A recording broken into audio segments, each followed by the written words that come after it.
Rudolf Steiner. Cristianismo Rosacruz. Conferencia primera.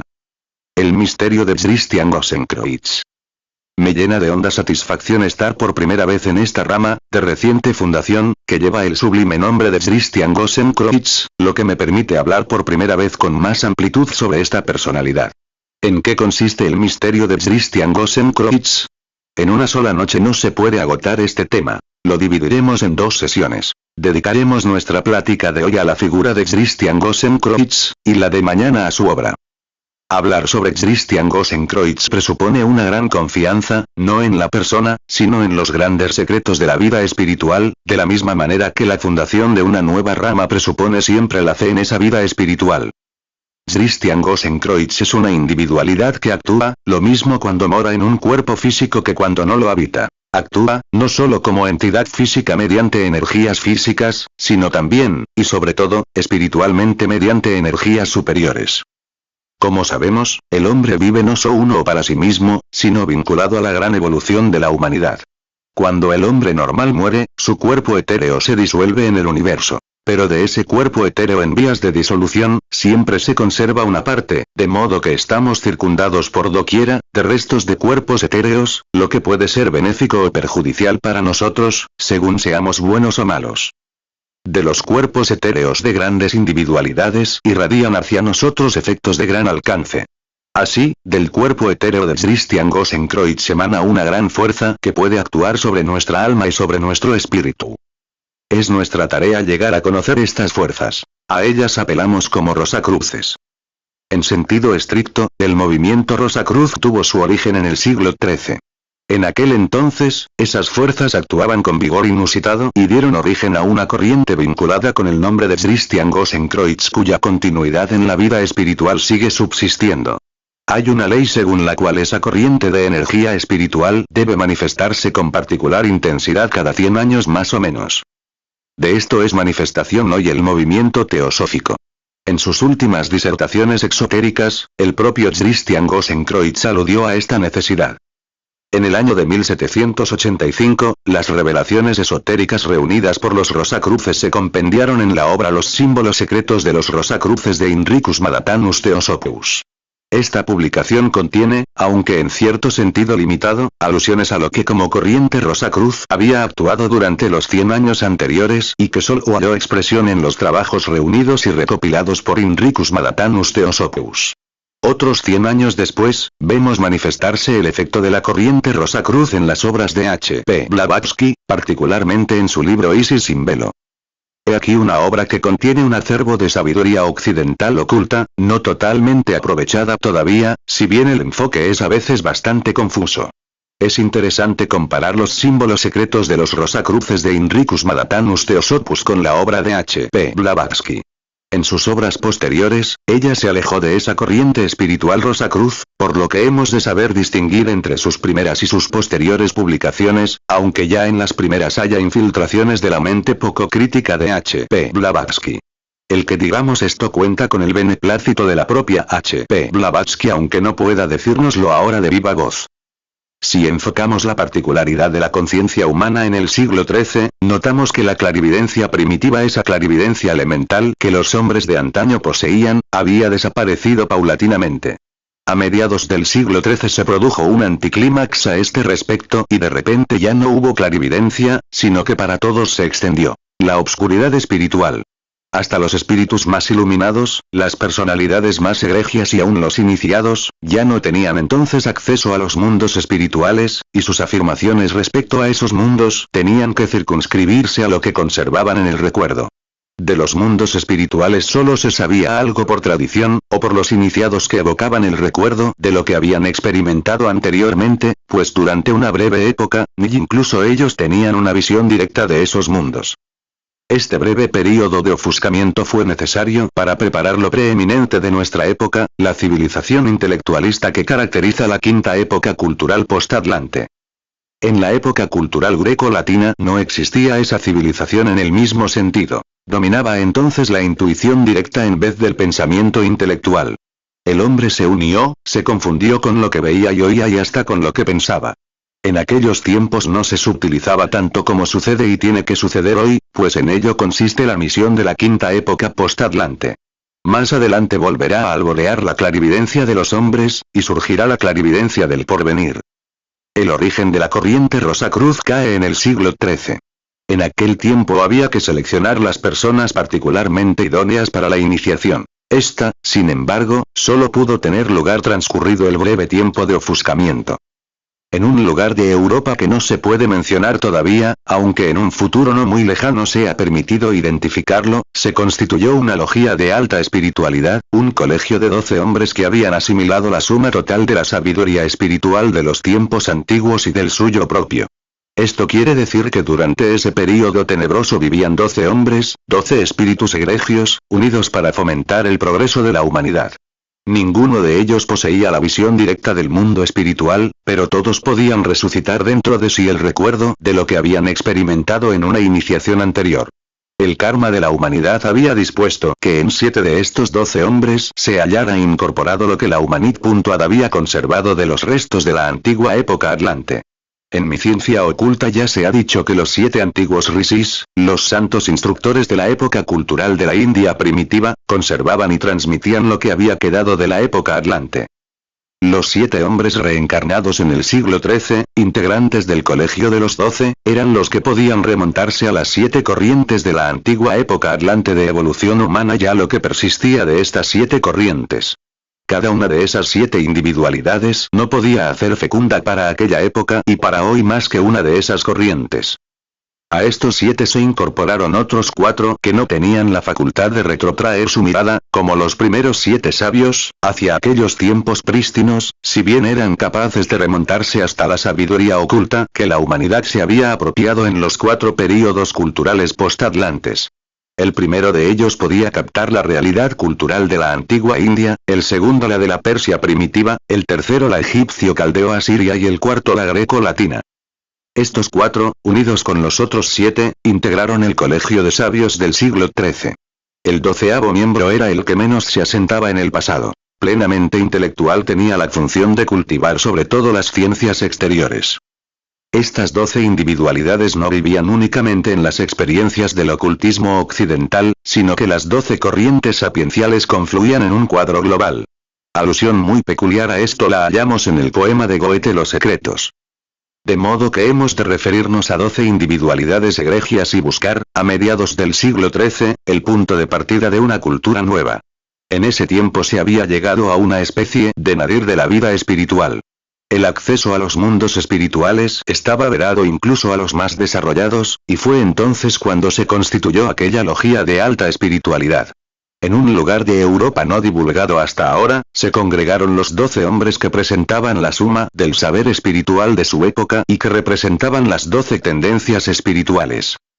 En este colegio de los 12 existía en parte una clarividencia basada en recuerdos únicamente y en parte una sabiduría de orden intelectual. Los 7 sucesores de los 7 rishis recordaban su antigua sabiduría. Los otros 5 representaban la sabiduría de las 5 culturas post-atlantes. De manera que en los 12 se conjugaba la suma total de la sabiduría atlante y post-atlante. 11 de ellos, privados de la visión espiritual directa, alcanzaban su saber sumergiéndose en los recuerdos de sus encarnaciones anteriores. Y el 12º era el que poseía en el más alto grado la sabiduría intelectual de la suya. Empero el punto de partida de una nueva cultura solo fue posible gracias a que un 13º entró en el círculo de los 12. Este 13º no era un erudito en el sentido de aquella época. Era una individualidad que había estado encarnada en tiempos del misterio del Gólgota. En encarnaciones subsiguientes se había preparado para su misión por un ánimo devoto y una vida de fervorosa entrega a Dios. Era una gran alma, un hombre devoto y profundamente místico que tenía innatas estas cualidades, no que las había adquirido simplemente. Si ustedes se imaginan a un joven muy devoto, en íntegra e incesante entrega a su Dios, tendrán ante sus ojos la imagen de cómo era la individualidad del 13º. Este 13º creció enteramente bajo el cuidado y la educación de los 12 y de cada uno de ellos recibió toda la sabiduría que eran capaces de darle. Se le educó con sumo esmero y de tal manera que solo los 12, y nadie más que ellos, pudieron ejercer una influencia sobre él. Se le mantuvo aislado del resto del mundo. En aquella encarnación del siglo XIII, era un niño muy endeble. De ahí que la educación que los 12 le otorgaron tuvo que influir hasta en su cuerpo físico. Los 12, a su vez, profundamente compenetrados de sus respectivas misiones espirituales y profundamente henchidos de cristianismo, eran conscientes de que el cristianismo exterior de la Iglesia no era más que una caricatura del cristianismo genuino. Pletóricos de la grandeza del cristianismo se les consideraba, exteriormente, como sus enemigos. Cada uno de ellos estudiaba y profundizaba solamente un aspecto del cristianismo, en aspiración de reunir las diversas religiones en una gran unidad. Estaban convencidos de que sus 12 corrientes abarcaban la totalidad de la vida espiritual y cada uno de ellos, en la medida de sus fuerzas, ejercía su influencia sobre el discípulo. Su meta era llegar a la síntesis de todas las religiones, pero sabían que esto no podía alcanzarse por teorías, sino solo por la realización de la vida espiritual. Y para esto fue necesaria la correspondiente educación del 13avo. Mientras las energías espirituales del 13avo se acrecentaban infinitamente, sus fuerzas físicas disminuían sin cesar. Esto le llevó al extremo de que cesó casi toda conexión del discípulo con la vida exterior, todo su interés por el mundo físico. Vivía únicamente para el desarrollo espiritual, orientado por los 12. En él existía un reflejo de la sabiduría de los 12. Finalmente el 13avo rehusó todo alimento y lentamente se consumía. Entonces sobrevino un acontecimiento realizable solo una vez en la historia, uno de esos acontecimientos que pueden tener lugar cuando las potencias macrocósmicas, en atención a sus frutos, obran en conjunto. Tras de algunos días, el cuerpo del 13avo se volvió completamente transparente y durante varios días estuvo como muerto. Entonces, en torno a él se reunieron los 12 a ciertos intervalos, y en esos momentos fluía de su boca toda sabiduría. En breves fórmulas, comparables a rezos devotos, hacían fluir su sabiduría hacia el 13avo que yacía como si estuviera muerto. Lo mejor es imaginarse a los 12 agrupados en forma de círculo en torno al 13avo. Este estado terminó cuando el alma del 13avo, que había vivido una grandiosa transformación, pareció despertar como alma nueva. Existía en ella algo como un renacimiento de las 12 sabidurías, de suerte que también los 12 sabios pudieron aprender algo enteramente nuevo de ese joven. También el cuerpo transparente se vitalizó en forma tal que no puede compararse a nada. El 13avo pudo en adelante hablar de vivencias completamente nuevas. Y los 12 pudieron comprender que él había pasado por la experiencia de Damasco. Se trataba de una repetición de la visión que tuvo San Pablo en Damasco. En el curso de pocas semanas, el 13avo transmitía en forma nueva la sabiduría que había recibido de los 12. A lo que él les revelaba a los 12 lo llamaban el cristianismo verdadero y el de la época en que vivían. El 13avo murió relativamente pronto y los 12 se dieron a la tarea de transcribir en forma de imaginaciones única en que era posible hacerlo, lo que el 13avo les había revelado. Así nacieron las figuras e imágenes simbólicas contenidas en las obras de Heinricus Madatanus Theosopus, y también las comunicaciones de H.P. Blavatsky en su obra Isis sin velo. El proceso oculto hemos de imaginar que consistió en que el fruto de la iniciación del 13avo se conservó en su cuerpo etéreo postmortem y, por lo tanto, persiste en el aura espiritual de la Tierra. Este fruto tuvo efecto inspirador sobre los 12 así como sobre sus discípulos posteriores, de modo que de ellos pudo originarse la corriente Rosacruz oculta. Y el cuerpo etéreo continuó activo, y al reencarnarse el 13avo de nuevo, ya en el siglo XIV, compenetró el cuerpo etéreo de este. Más o menos nació a mediados del siglo y vivió en esa encarnación más de 100 años. Se educó en el círculo de los discípulos y sucesores de los 12, de manera semejante pero no tan ajeno al mundo como en su encarnación anterior. Al llegar a los 28 años de edad surgió en él un ideal extraño. Se sintió impelido a viajar y a salir de Europa. Primero fue a Damasco, y allí se repitió para él una vez más la experiencia que San Pablo había tenido. Esta experiencia debe considerarse como fruto de un germen de la encarnación anterior. Todas las energías del maravilloso cuerpo etéreo de la individualidad del siglo XIII habían quedado intactas, y nada de él se desvaneció después de la muerte en el éter universal. Era un cuerpo etéreo íntegro permanente, intacto desde entonces en las esferas etéreas. Ese mismo cuerpo etéreo, de sutil espiritualidad, iluminaba e irradiaba desde el mundo espiritual la nueva encarnación que esa individualidad tenía en el siglo XIV. De ahí el impulso de volver a vivir el evento de Damasco. Esta es la individualidad de Christian Grossenkreutz. Él era el 13avo en el círculo de los 12 y de esa encarnación en adelante se le llamó así. Esotéricamente ella era Christian Rosenkreutz en el siglo XIII, pero no se le dio este nombre exotéricamente hasta el siglo XIV y los discípulos del XIII, los sucesores de los XII del siglo XIII, son los Rosacruces. Christian Rosenkreutz viajaba por todo el mundo conocido. Habiendo recibido instilada toda la sabiduría de los 12, fecundada por la gran entidad de Cristo, le resultó fácil asimilar, en el curso de 7 años, toda la sabiduría de esa época. Regresó a Europa después de 7 años de ausencia y aceptó como discípulos a los más avanzados de entre los discípulos y sucesores de los 12 y fue entonces cuando propiamente comenzó la labor de los Rosacruces. Gracias a las irradiaciones del maravilloso cuerpo etéreo de Christian Rosenkreutz, fue posible emprender un enfoque del mundo totalmente nuevo.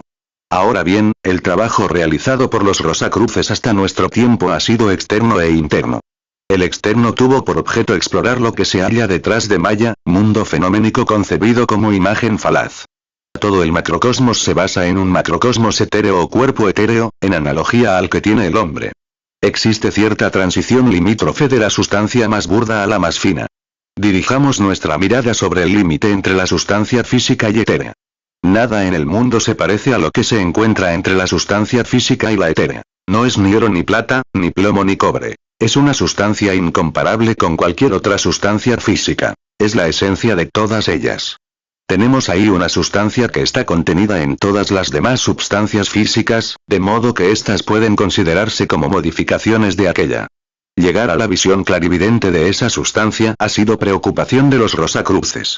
Ellos han considerado como preparación para el desarrollo de esa visión la actividad acrecentada de las energías morales del alma, actividad que luego hace visible la sustancia. En las energías morales del alma veían la potencia para la visión. Los Rosacruces efectivamente contemplaron y descubrieron esa sustancia. Encontraron que vive en forma determinada en el mundo, tanto en el macrocósmico como en el humano. Fuera, en el exterior, la veneraron como el gran manto, el ropaje del universo. En el interior, en el hombre la vieron brotar cuando en él existe una reacción armoniosa entre pensamiento y voluntad. Veían las energías volitivas no solo en el hombre, sino también en el macrocosmos, por ejemplo, en el trueno y el relámpago. Asimismo, observaban también las energías intelectivas, por una parte en el hombre y, por otra, en el mundo exterior, en el arco iris o en la aurora. Los Rosacruces buscaban en las irradiaciones del cuerpo etéreo del XIII, de Christian Rosenkreutz, la energía para realizar en la propia alma esa armonía entre voluntad y pensamiento. Ha sido regla entre los Rosacruces que todos sus descubrimientos permanecieran secretos por 100 años y que solo transcurrido ese tiempo se comunicaran al mundo. Solo después de una labor de 100 años sobre algo nuevo, se permitía hablar de él en forma adecuada. Así se preparó del siglo XVII al siglo XVI, lo que en 1785 halló expresión en el libro Los símbolos secretos de los Rosacruces. También es de gran importancia saber que la inspiración Rosacruz se transmite en cada siglo en forma tal que su mensajero nunca se identifica exteriormente. Solo los supremos iniciados lo saben. Hasta hoy, por ejemplo, no se podía hablar públicamente de los acontecimientos de 100 años atrás, período fijado para que se caractericen, ya que es demasiado grande la tentación de otorgar a una autoridad personificada, si es portadora de un mensaje, un culto de idolatría fanática, lo peor que puede suceder. Este peligro es muy natural, y la discreción es una necesidad, no solo contra las tentaciones de la ambición y de la altanería, quizá neutralizables, sino, sobre todo, contra los ataques astrales ocultos que se dirigirían continuamente hacia una individualidad de esas características. De ahí la importancia de no hablar de esos hechos durante 100 años. A consecuencia de la labor Rosacruz, el cuerpo etéreo de Christian Rosenkreutz se vigorizó y se hizo más potente de siglo en siglo. Ejercía su influencia no solo a través suyo, sino asimismo a través de todos los que eran sus discípulos. Desde el siglo XIV, Christian Rosenkreutz ha encarnado una y otra vez. Todo lo que se promulga como teosofía recibe el vigor del cuerpo etéreo de Christian Rosenkreutz, y los que la proclaman dejan que les haga sombra este cuerpo etéreo que puede actuar sobre ellos lo mismo cuando Christian Rosenkreutz está encarnado que cuando no lo está. En el siglo XVIII, el conde de Saint-Germain fue la reencarnación esotérica de Christian Rosenkreutz, solo que ese nombre se atribuía también a otras personas, de modo que no todo lo que en diversas partes se dice del conde de Saint-Germain es válido para el auténtico Christian Rosenkreutz. También hoy Christian Rosenkreutz se halla encarnado. De las irradiaciones de su cuerpo etéreo brotó la inspiración para la obra de H.P. Blavatsky Isis sin velo. Esta misma influencia de Christian Grothendieck actuó también, invisible, sobre Lessing y le inspiró su escrito sobre la educación del género humano 1780. Por el alud materialista se hizo más y más difícil lograr inspiraciones en sentido Rosacruz. En el siglo XIX, el materialismo llegó a su pleamar. En consecuencia, mucho pudo presentarse únicamente en rayos polirefractados. En 1851, Wiedemann resolvió el problema de la inmortalidad, en el sentido de la reencarnación. Su escrito fue premiado. Hacia 1850, Rosbach escribió en sentido reencarnacionista desde el punto de vista de la psicología. Así es como también en el siglo XIX las irradiaciones del cuerpo etéreo de Christian Grothendieck han seguido actuando. Y fue posible renovar la vida teosófica cuando, en 1899, había expirado el pequeño Kali Yuga. Por esta razón, el acceso al mundo espiritual es hoy más fácil, y el efecto espiritual es posible en mucha mayor medida. La entrega al ya poderoso cuerpo etéreo de Christian Grothendieck significará para los hombres la nueva clarividencia y despertará los poderes espirituales latentes, pero esto solo será posible para las personas que sigan correctamente la disciplina de Christian Grothendieck. Hasta ahora se requería para ello la preparación Rosacruz esotérica. El siglo XX tiene la misión de procurar que este cuerpo etéreo cobre tanto poder que pueda asimismo obrar exotéricamente. Los que reciban su influencia, podrán vivir la experiencia que San Pablo tuvo ante las puertas de Damasco. Hasta ahora, ese cuerpo etéreo solo ha influido sobre el movimiento Rosacruz. En el siglo XX habrá más y más personas que experimentarán ese efecto y de esta manera serán capaces de vivir la aparición de Cristo en su cuerpo etéreo. La labor de los Rosacruces hará posible que tengamos la aparición etérea de Cristo y que aumente de día en día el número de quienes puedan percibirla. Hemos de atribuir esta reaparición a la magna labor de los 12 y del 13º miembro en los siglos XIII y XIV. Una vez convertidos ustedes en instrumentos de Christian Grothendieck, podrán estar seguros de que hasta su más pequeño esfuerzo anímico tendrá valor para la eternidad. Mañana nos ocuparemos de la obra de Christian Grothendieck. Un confuso instinto hacia la ciencia del espíritu palpita hoy en la humanidad. Y podemos estar seguros de que por doquiera que discípulos rosacruces trabajen seria y conscientemente, crearán valores para la eternidad. Toda labor espiritual, por pequeña que sea, nos hará ascender. Es necesario brindar comprensión y veneración a la causa sagrada. Conferencia segunda. La obra de Christian Grothendieck. Hoy me corresponde decirles algo sobre la obra de Christian Grothendieck, obra que comenzó con el siglo XIII, que ha durado hasta hoy y que seguirá durando para toda la eternidad. El primer acto de esta obra lo constituye, desde luego, lo que ayer dijimos de la iniciación de Christian Grothendieck y sobre lo que tuvo lugar entre el Colegio de los 12 y el 13º miembro. Al renacer Christian Grothendieck en el siglo XIV, encarnación que duró más de 100 años, tuvo por misión, como obra principal, la instrucción de los 12. Durante ese tiempo, apenas conocieron a Christian Grothendieck, otras personas fuera de los 12, lo que no quiere decir que él no se hubiera mezclado con la gente, sino simplemente que los demás no lo conocieron.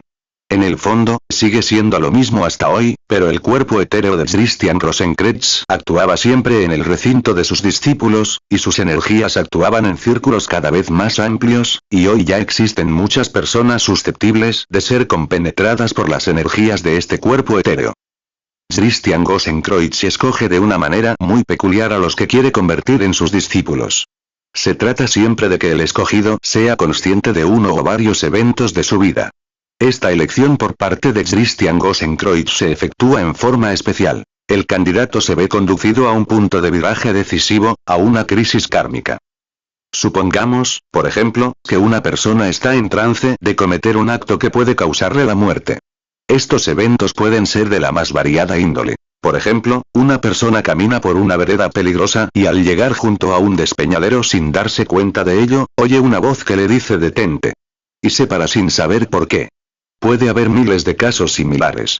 Hemos de notar, sin embargo, que esto no es más que la señal exterior, si bien la más importante de la llamada espiritual exterior. El prerequisito para la llamada interior es que el escogido se haya ocupado de algo espiritual, teosófico o de otra ciencia espiritual. El suceso exterior que acabo de mencionar es un hecho del mundo físico, aunque no procede de una voz humana. Este hecho siempre tiene una estructura tal que el candidato sabe de seguro que la voz procedió del mundo espiritual. En un principio puede creerse que existe un hombre escondido por ahí, de quien la voz procede, pero cuando el discípulo tiene la madurez necesaria, llega a comprender que ninguna persona física ha intervenido en su vida. En resumen, el discípulo sabe de seguro que existen mensajes procedentes del mundo espiritual, y estas experiencias las puede tener una sola vez o varias en el curso de su vida. Ahora bien, hemos de comprender el efecto que este suceso produce en el alma del discípulo. Se dice a sí mismo: por gracia me ha sido concedida una nueva vida cuando la primera parecía perdida. Esta nueva vida por gracia concedida otorga al discípulo luz para toda su vida posterior.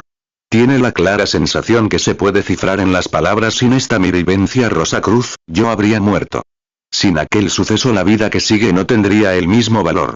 Puede suceder, por cierto, que alguna persona haya tenido una o varias de esas experiencias y no obstante, no encuentre luego el camino a la teosofía o a la ciencia espiritual. En estos casos puede posteriormente ser el recuerdo de dichas experiencias lo que permita la realidad del encuentro.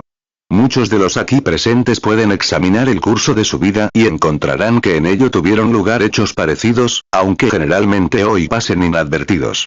En general, conviene que nos demos cuenta de que salen a nuestro encuentro muchos sucesos importantes sin que los notemos. Sirva pues, esto de alusión a la manera de cómo el rosacrucianismo elige a sus discípulos superiores.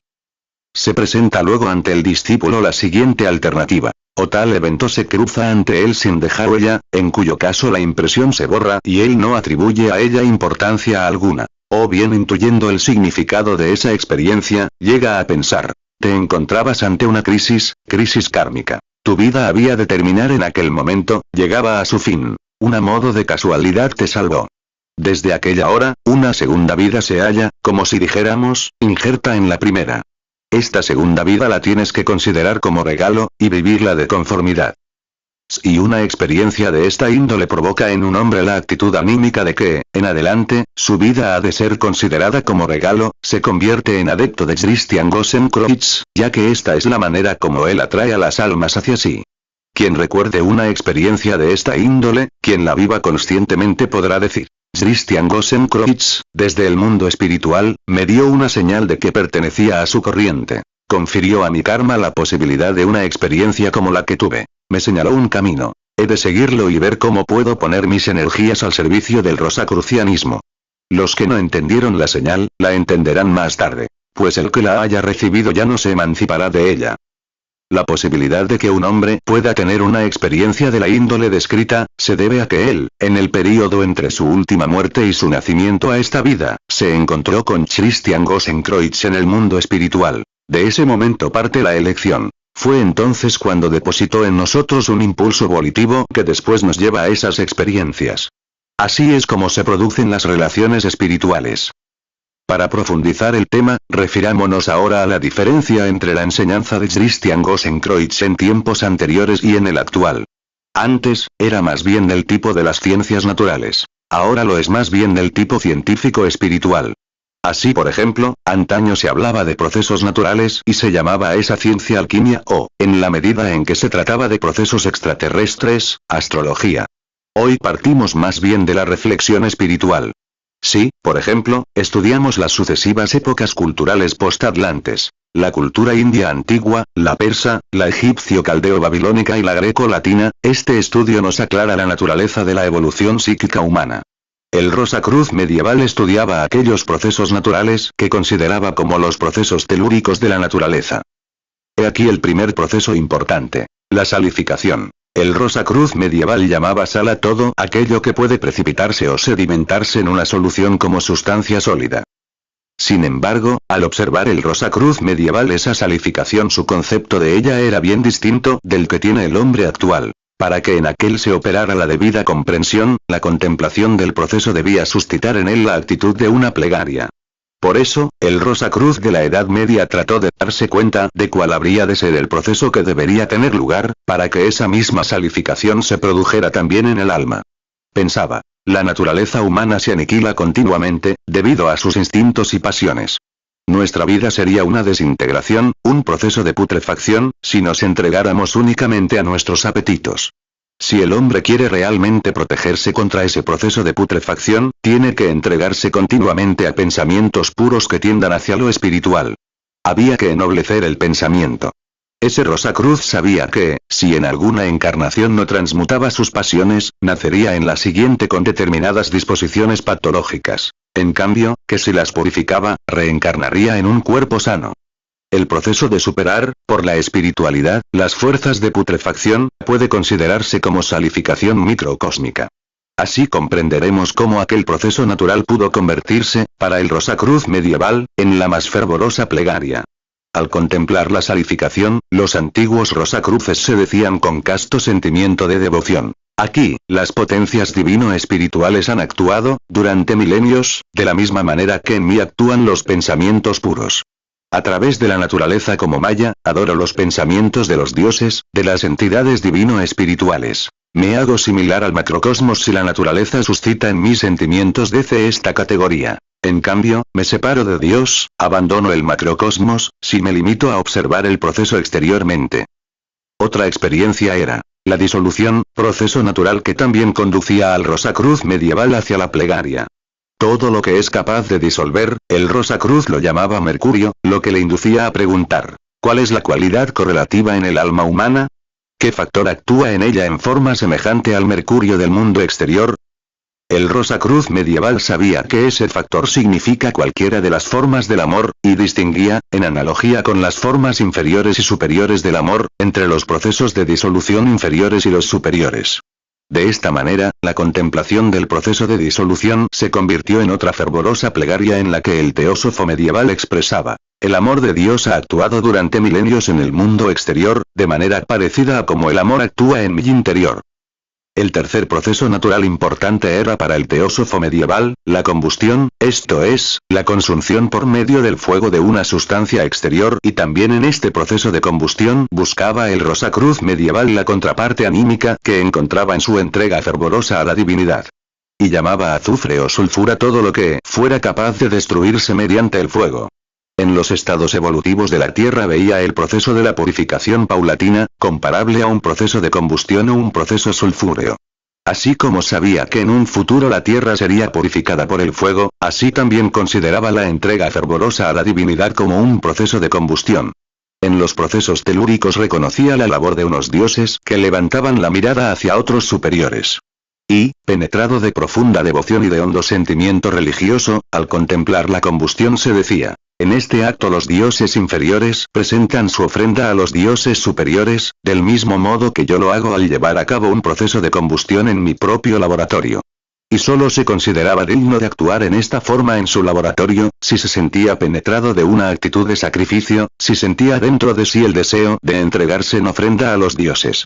El poder de la llama henchía al teósofo medieval de profunda religiosidad que se manifestaba en las palabras: al observar la llama en el macrocosmos, intuyo en ella el pensamiento de los dioses, su amor y su actitud de sacrificio. El Rosacruz de la Edad Media llevó a cabo todos estos procesos en su propio laboratorio y luego se entregó a la contemplación de la salificación, la disolución y la combustión, entregándose siempre a sentimientos profundamente religiosos, lo que le llevaba a sentir su conexión con las potencias macrocósmicas. Estos trámites anímicos provocaban en él: pensamientos divinos; 2, amor divino; 3, sacrificio divino. Luego descubría que, al llevar a cabo un proceso de salificación, surgían en él mismo pensamientos puros y purificantes. En el de disolución se sentía impulsado hacia el amor penetrado de amor divino, y en el de combustión se sentía atizado hacia un servicio de ofrenda, impelido a sacrificarse en aras del mundo. Esto era lo que vivía el experimentador.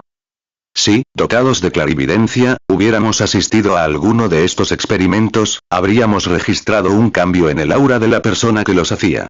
Esta aura que, antes del experimento, se veía muy turbia, impregnada de los apetitos e instintos que esa persona había alimentado, se tornaba, como consecuencia del experimento, en aura de un solo color. En el experimento de salificación era cobrizo, correspondiente a los pensamientos divinos puros. En el de disolución, argentino, correspondiente al amor divino, y finalmente, en la combustión, áureo, característico de la ofrenda a la divinidad.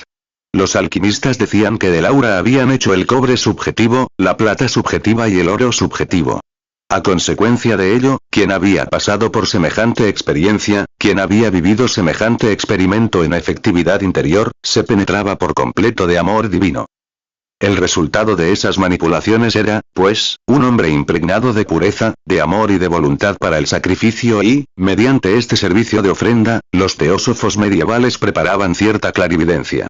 Así es como el teósofo medieval podía intuir la manera como los seres espirituales tras del velo de malla, hacían nacer y perecer las cosas. Así como comprender cuáles de entre las aspiraciones del alma favorecen nuestro desarrollo y cuáles no. Conocía así nuestras propias fuerzas generatrices y de descomposición. Con base en la contemplación de la naturaleza, el teósofo medieval comprendió la ley de la evolución ascendente y descendente, y expresó en imágenes y figuras imaginativas, la ciencia de esta manera adquirida. Se trataba de una especie de conocimiento imaginativo, y resultado de ello es lo que ayer comentamos como los símbolos secretos de los Rosacruces. Así es como trabajaron los mejores alquimistas del siglo XIV a Leslie, incluso hasta a principios del XIX. Sobre esta labor realmente moral, ética e intelectual, nada se ha impreso, pues lo que se ha divulgado sobre la alquimia en letra de imprenta, escrito por quienes se ocuparon de ella como finalidad en sí, han sido únicamente los experimentos puramente exteriores. El pseudo-alquimista pretendía producir sustancias. En los experimentos de combustión de sustancias tan solo le interesaba la ganancia del resultado material. En cambio, el alquimista verdadero no atribuía importancia alguna al producto final. Solo le interesaban las vivencias anímicas que se tenían durante la formación de la sustancia, los pensamientos y vivencias que latían en su interior. De ahí que fue una ley estricta para el teósofo medieval que en sus experimentos llegara a producir oro o plata, no beneficiarse personalmente de ello. Solo le era permitido regalar los metales producidos. El hombre de nuestra época ya no tiene una idea correcta de esos experimentos. Nada sabe de lo que vivió el que los llevaba a cabo. El que, por ejemplo, en los procesos que condujeron a la obtención del antimonio, los experimentadores registraban importantes impresiones de orden moral. El teósofo medieval podía vivir en su laboratorio verdaderos dramas anímicos. Si esas cosas no hubieran tenido lugar en aquel entonces, hoy no podríamos dedicarnos al rosacrucianismo en el sentido de la ciencia espiritual. Lo que el Rosacruz medieval experimentaba en presencia de los procesos naturales, era una ciencia natural sagrada. Lo que él vivía a través de las actitudes de sacrificio espiritual, de los regocijos, de los inusitados fenómenos de la naturaleza, del dolor y la tristeza, de todos los incidentes agradables que lo exaltaban durante sus experimentos. Todo esto tenía para él un efecto redentor y de liberación.